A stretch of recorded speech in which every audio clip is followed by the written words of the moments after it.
Hello student, good morning and welcome to my channel pro education. तो आज है 29 सितंबर और मैं लेकर आई हूँ आज के करंट अफेयर का मोस्ट इंपॉर्टेंट क्वेश्चन, जो बहुत ही सेलेक्टिव क्वेश्चन है और आने वाले सारे एग्जाम्स के लिए मोस्ट इंपॉर्टेंट है।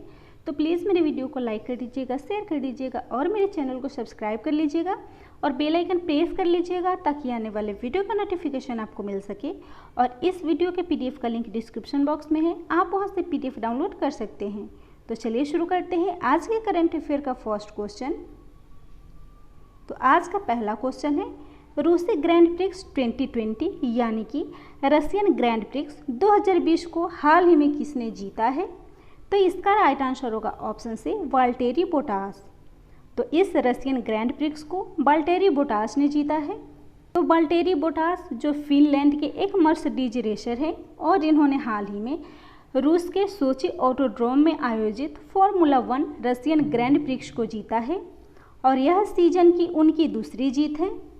और वही मैक्स वर्स्टापेन जो कि नीदरलैंड के हैं और रेड बुल से संबंधित हैं, इन्हें दूसरा स्थान प्राप्त हुआ है। और इनके बाद 6 बार के विश्व चैंपियन लुइस हैमिल्टन, जिन्होंने पेनाल्टी के कारण तीसरे स्थान को प्राप्त किया है। तो इस क्वेश्चन में बात हो रही है फॉर्मूला 1 ग्रैंड प्रिक्स की। तो इस क्वेश्चन से रिलेटेड करेंट अफेयर के कुछ इंपॉर्टेंट पॉइंट्स हैं, जैसे हाल ही में लुइस हैमिल्टन ने 2020 का छठा फॉर्मूला 1 ग्रैंड प्रिक्स जीता है, जिसमें पहला है स्टायरिन ग्रैंड प्रिक्स, दूसरा है ब्रिटिश ग्रैंड प्रिक्स, तीसरा है हंगरी ग्रैंड प्रिक्स, चौथा है स्पेनिश ग्रैंड प्रिक्स, पांचवा है बेल्जियम ग्रैंड प्रिक्स और छठा है टस्कन ग्रैंड प्रिक्स, जिसको इन्होंने हाल ही में जीता है। और वाल्टेरी बोटास, जिन्होंने रशियन ग्रैंड प्रिक्स के पहले ऑस्ट्रियन ग्रैंड प्रिक्स जीता था। थर्ड है रियल मैड्रिड, जिन्होंने हाल ही में ला लीगा 2020 खिताब को जीता है। और बायर्न म्यूनिख, जिन्होंने UEFA चैंपियनशिप 2019-20 को जीता है। और मैक्स वेरस्टेपेन, जिन्होंने 17वें एनिवर्सरी ग्रैंड प्रिक्स को जीता है। और पियरे गैसली ने हाल ही में इटालियन ग्रैंड प्रिक्स 2020 को जीता है। नेक्स्ट क्वेश्चन है, किस संस्थान ने मौसिक माइक्रो प्रोसेसर विकसित किया है? तो इसका राइट आंसर होगा ऑप्शन ए IIT मद्रास। तो इस मौसिक माइक्रो प्रोसेसर को IIT मद्रास ने डेवलप किया है। तो IIT मद्रास यानी कि भारतीय प्रौद्योगिकी संस्थान मद्रास के शोधकर्ताओं ने मौसिक बनाया है, जो एक स्वदेश निर्मित माइक्रो प्रोसेसर है और जो तेजी से बढ़ते IoT उपकरणों को पूरा कर सकता है, जो डिजिटल इंडिया के स्मार्ट शहरों का एक अभिन्न अंग है। तो इसको डेवलप किया है IIT मद्रास ने। तो IIT से संबंधित करेंट अफेयर के कुछ इंपॉर्टेंट पॉइंट्स हैं, जैसे हाल ही में IIT खड़गपुर ने, जिसने सबसे सस्ता रैपिड टेस्टिंग डिवाइस को और साथ ही ई क्लासरूम दीक्षक को विकसित किया है। और IIT खड़गपुर को हाल ही में गांधीवादी युवा तकनीकी नवाचार पुरस्कार 2020 से सम्मानित किया गया है।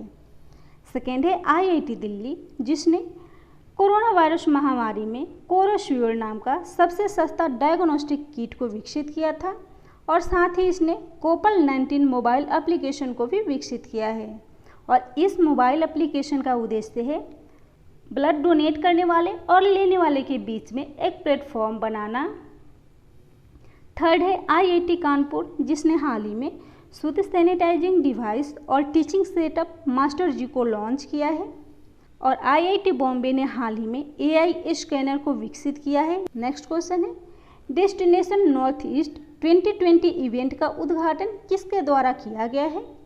तो इसका राइट आंसर होगा ऑप्शन डी अमित शाह। तो डेस्टिनेशन नॉर्थ ईस्ट 2020 इवेंट का उद्घाटन अमित शाह जी के द्वारा किया गया है। और डेस्टिनेशन नॉर्थ ईस्ट 2020 पूर्वोत्तर क्षेत्र के विकास मंत्रालय का एक कैलेंडर इवेंट है, जिसका उद्देश्य है पूर्वोत्तर क्षेत्रों को देश के अन्य हिस्सों में जोड़ना और उसका राष्ट्रीय एकीकरण को बढ़ावा देना। तो इस डेस्टिनेशन नॉर्थ ईस्ट का थीम है द इमर्जिंग डिलाइटिंग डेस्टिनेशन। और इसके साथ ही इस क्वेश्चन में दिए गए बाकी ऑप्शन को भी डिफाइन कर लेते हैं। तो इस क्वेश्चन का फर्स्ट ऑप्शन है नरेंद्र मोदी, जो हमारे भारत के प्रधानमंत्री हैं और इन्होंने हाल ही में गंदगी मुक्त भारत स्वच्छता केंद्र one world one sun one grid को लॉन्च किया है। और इसके साथ ही बिहार में इन्होंने ई गोपाला एप्लीकेशन और मत्स्य संपदा योजना को शुरू किया है और हाल ही में गृह प्रवेश कार्यक्रम को भी लॉन्च किया है। और पीयूष गोयल जो केंद्रीय रेल और वाणिज्य मंत्री हैं और इन्होंने हाल ही में ग्रीन टर्म अहेड मार्केट को लॉन्च किया है। राजनाथ सिंह जो हमारे डिफेंस मिनिस्टर हैं, छावनी कोविड योद्धा संरक्षण पॉलिसी योजना और mobile virology research and diagnostic laboratory को लॉन्च किया है और ये हाल ही में रूस के 3 दिवसीय यात्रा पर भी गए थे। नेक्स्ट क्वेश्चन है, हाल ही में भारत की पहली महिला राष्ट्रीय चयन पैनल की अध्यक्ष कौन बनी है? तो इसका राइट आंसर होगा ऑप्शन बी, नीतू डेविड। तो इस महिला राष्ट्रीय चयन पैनल की अध्यक्ष नीतू डेविड को बनाया गया है, जो कि महिला राष्ट्रीय चयन पैनल की पहली महिला अध्यक्ष बनी है। तो भारतीय क्रिकेट कंट्रोल बोर्ड ने भारत की बेहतरीन महिला क्रिकेटरों में से एक नीतू डेविड को 5 सदस्यीय महिला राष्ट्रीय चयन पैनल का अध्यक्ष नियुक्त किया है और पैनल के अन्य सदस्यों में मीठू मुखर्जी, रेणु मार्गेट, आरती वैद और वी कल्पना शामिल हैं। तो नीतू डेविड की यह नियुक्ति बीसीसीआई के द्वारा की गई है। बीसीसीआई जिसका फुल फॉर्म होता है भारतीय क्रिकेट कंट्रोल बोर्ड, मुख्यालय है मुंबई महाराष्ट्र, स्थापना हुई थी 1928 में और इसके अंतरिम सीईओ हैं हेमांग अमीन और इसके अध्यक्ष हैं सौरभ गांगुली। तो इस क्वेश्चन में बात हो रही है पहली महिला नियुक्ति की। तो इस क्वेश्चन से जुड़े करेंट अफेयर के कुछ इंपॉर्टेंट पॉइंट्स हैं, जैसे हाल ही में सीटी ग्रुप की पहली महिला सीईओ जेन फ्रेजर बनी है। WHO के स्वतंत्र पैनल में पहली भारतीय पैनलिस्ट प्रीति सूदन को बनाया गया है और भारत की पहली महिला एम्बुलेंस ड्राइवर एम वीर लक्ष्मी जो कि तमिलनाडु की रहने वाली हैं वह बनी हैं और संयुक्त राष्ट्र महासचिव के नए युवा सलाहकार के रूप में अर्चना सोरेंग को शामिल किया गया है और हाल ही में कैनेडियन स्पेस एजेंसी की पहली महिला अध्यक्ष लिसा कैम्पबेल बनी हैं और नागरिक उड्डयन सुरक्षा ब्यूरो की पहली महानिदेशक उषा पांडे बनी हैं और गेबॉन की पहली महिला प्रधानमंत्री ओशोका रेपोंडा बनी हैं। नेक्स्ट क्वेश्चन है, हाल ही में किस देश के प्रधानमंत्री मुस्तफ़ा अदीब ने इस्तीफा दे दिया है? तो इसका राइट आंसर होगा ऑप्शन ए, लेबनान। तो मुस्तफ़ा अदीब जो लेबनान के प्रधानमंत्री हाल ही में नियुक्त हुए थे और इन्होंने अपने पद से इस्तीफा दे दिया है। और मुस्तफ़ा अदीब जो जर्मनी में लेबनान के पूर्व राजदूत थे, प्रधानमंत्री पद के लिए चुना गया था, लेकिन प्रधानमंत्री पद के उम्मीदवार मुस्तफ़ा अदीब ने नई कैबिनेट बनाने में अपनी विफलताओं के कारण इस पद से इस्तीफा देने की घोषणा की है। और इससे पहले लेबनान के प्रधानमंत्री हसन दीब थे, जिन्होंने 4 अगस्त को बेरूत बंदरगाह विस्फोट में 200 लोगों के मारे जाने और हजारों लोगों के बेघर हो जाने के कारण अपने पद से इस्तीफा दे दिया था। तो लेबनान जिसकी राजधानी है बेरूत और मुद्रा है लेबनानी पाउंड। नेक्स्ट क्वेश्चन है, एसर इंडिया के नए ब्रांड एम्बेसडर किसे नियुक्त किया गया है? तो इसका राइट आंसर होगा ऑप्शन बी, सोनू सूद।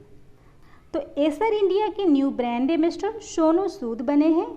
तो एसर इंडिया जो कि एक पर्सनल कंप्यूटर का ब्रांड है और इसके new brand ambassador Sonu Sood बने हैं और सोनू सूद एसर इंडिया के ब्रांड एम्बेसडर के रूप में सोशल मीडिया पर एसर के अभिनव उत्पादों की रेंज का समर्थन करेंगे और साथ ही प्रौद्योगिकी के माध्यम से लोगों के जीवन को बेहतर बनाने में एसर की भूमिका का भी अभियान करेंगे। तो एसर इंडिया जिसके अध्यक्ष और प्रबंध निदेशक है हरीश कोहली और इसका मुख्यालय है बेंगलुरु, कर्नाटका। तो इस क्वेश्चन में बात हो रही है न्यू ब्रांड एम्बेसडर की। तो हाल ही में अगस्त से सितंबर के बीच जितने भी ब्रांड एम्बेसडर नियुक्त हुए हैं उन्हें भी देख लेते हैं। तो एडटेक कंपनी ग्रेट लर्निंग के न्यू ब्रांड एम्बेसडर हाल ही में विराट कोहली बने हैं। पोकर प्लेटफॉर्म 9 स्टैक्स के ब्रांड एम्बेसडर सुरेश रैना को बनाया गया है। पेटीएम फर्स्ट गेम के ब्रांड एम्बेसडर सचिन तेंदुलकर बने हैं, जबकि प्लेयर्स स्पॉट के ब्रांड एम्बेसडर स्मृति मंधाना और भुवनेश्वर कुमार को बनाया गया है। एडिडास के हिमा दास बनी हैं, ला लीगा और ओकले के रोहित शर्मा बने हैं, जबकि बजाज एलियांज के आयुष्मान खुराना को बनाया गया है। नेक्स्ट क्वेश्चन है, विश्व रेबीज दिवस हाल ही में कब मनाया गया है? तो इसका राइट आंसर होगा ऑप्शन ए 28 सितंबर। तो विश्व रेबीज डे को 28 सितंबर को मनाया गया है और इस दिवस को मनुष्यों और जानवरों पर रेबीज के प्रभाव के विषय में जागरूकता बढ़ाने और बीमारी की रोकथाम और रेबीज को नियंत्रण करने के प्रयासों के बारे में जानकारी और सलाह प्रदान करने के लिए शुरू किया गया था और रेबीज डे 2020 का थीम है। तो इस बार का इसका थीम है end rabies collaborate and vaccinate और यह दिवस लुइस पास्चर की पुण्यतिथि पर मनाया जाता है, जिन्होंने पहला रेबीज वैक्सीन विकसित किया था।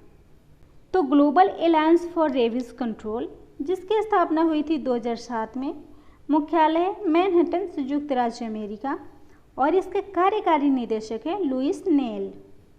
नेक्स्ट क्वेश्चन है, एडीबी ने किस राज्य को $300 मिलियन के ऋण की मंजूरी दी है? तो इसका राइट आंसर होगा ऑप्शन डी राजस्थान।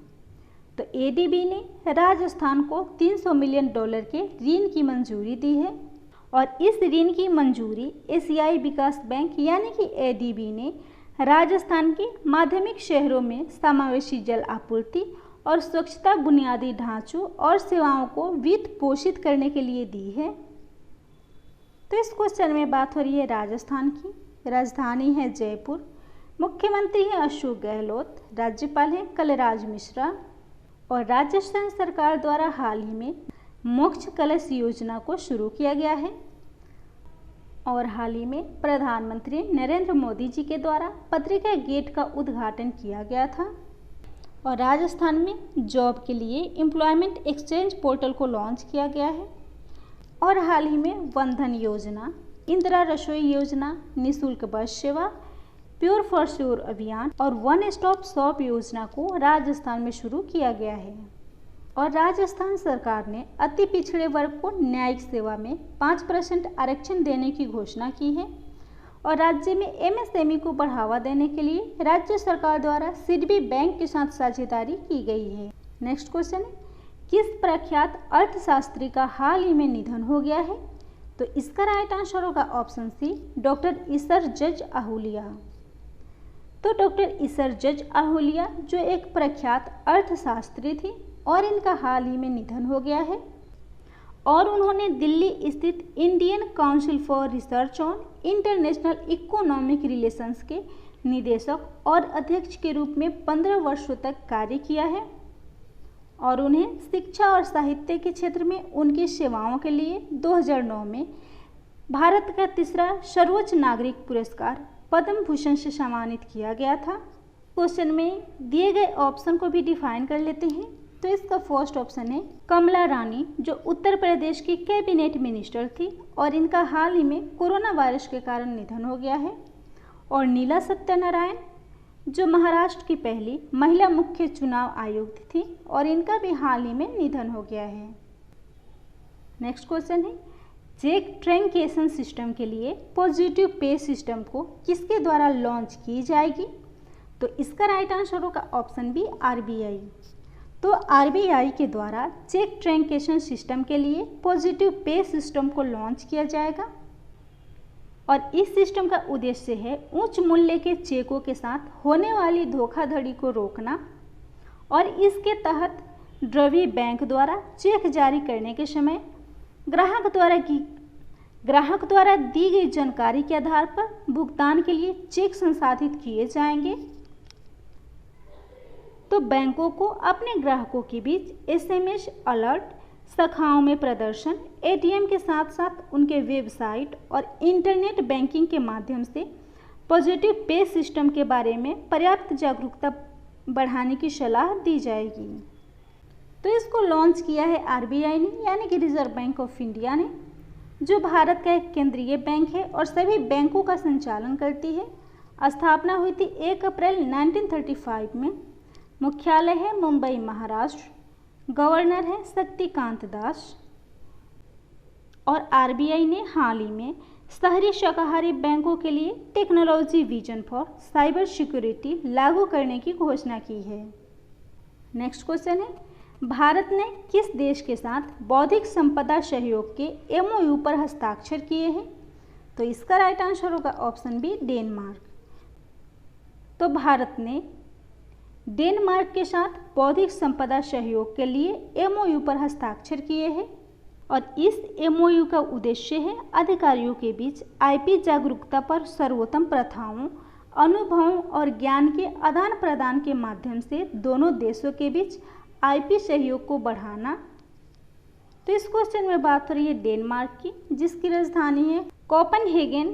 प्रधानमंत्री है आंद्रेस फाग रासमुसेन और करेंसी है डेनिश क्रोन। नेक्स्ट क्वेश्चन है, संपर्क रहित संपर्क नामक नया ब्रांड अभियान को किसने शुरू किया है? तो इसको शुरू किया है एसबीआई कार्ड ने। तो 25 सितंबर 2020 को एसबीआई कार्ड ने अपना नया ब्रांड अभियान कॉन्टैक्टलेस कनेक्शन शुरू किया है, जिसका उद्देश्य लोगों में अपने परिवारों के प्रति सकारात्मक भावना के लिए प्रोत्साहित करना और भावनात्मक रूप से उनके परिजनों के साथ उन्हें जोड़ना है। तो इस क्वेश्चन में बात हो रही है एसबीआई की। तो एसबीआई कार्ड ने अपने एसबीआई क्रेडिट कार्ड के लिए गूगल के साथ साझेदारी की है और इसका मुख्यालय है गुरुग्राम, हरियाणा और इसके एमडी और सीईओ हैं अश्विनी कुमार तिवारी। तो इस क्वेश्चन में बात हो रही है एसबीआई कार्ड्स की। तो इस क्वेश्चन से रिलेटेड करेंट अफेयर के कुछ इंपॉर्टेंट पॉइंट्स हैं, जैसे हाल ही में एसबीआई जनरल इंश्योरेंस ने सगुन गिफ्ट इंश्योरेंस पॉलिसी को लॉन्च किया है और एसबीआई के नए एमडी अश्विनी भाटिया बने हैं और योनो ब्रांच, योनो होस्ट और योनो कृषि समीक्षा प्लेटफॉर्म को एसबीआई के द्वारा लॉन्च किया गया है और एसबीआई ने हाल ही में 2020-21 में जीडीपी ग्रोथ -6.8% रहने का अनुमान लगाया है। तो अगर मेरा वीडियो आप लोग को अच्छा लगता हो तो प्लीज़ मेरे वीडियो को लाइक कर दीजिएगा, शेयर कर दीजिएगा और मेरे चैनल को सब्सक्राइब कर लीजिएगा और बेल आइकन प्रेस कर लीजिएगा ताकि आने वाले वीडियो का नोटिफिकेशन आपको मिल सके।